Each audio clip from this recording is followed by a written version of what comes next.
សំឡេងកោងខ្មោះពីរួងពេកក្រៃ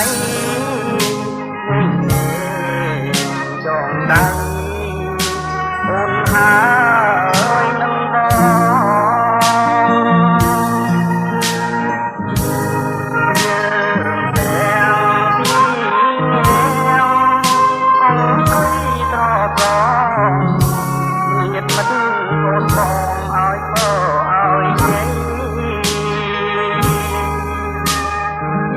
បងទៅ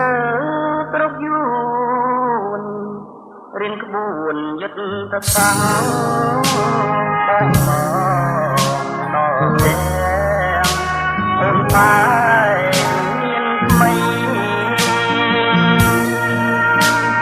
អូនយករូបទេជាអនុសេនីយ៍ត្រីមិនដេចរូបដី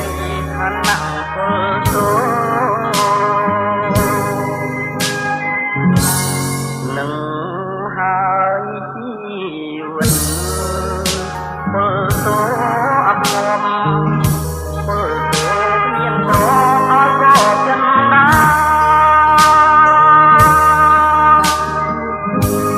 កា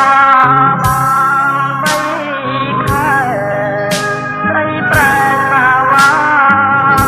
ដូចជាលោកតាមុតទឹកកំឡុងកាតែលហើយរឿងនឹងទុកមួយឡាយចុងរឿងព្រៃហត់ប្រងជារឿងធម្មតារឿងធំជាងគេគឺជាតិខេមរាវាត្រី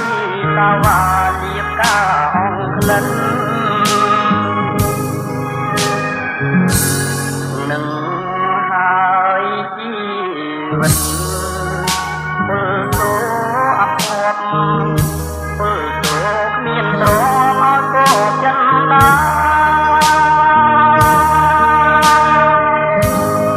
កា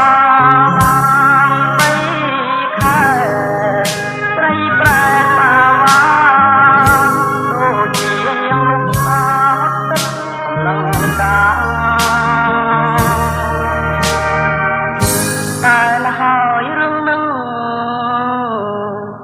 ទុកមួយឡាយចុងរឿងព្រៃផាត់ប្រងជារឿងធម្មតា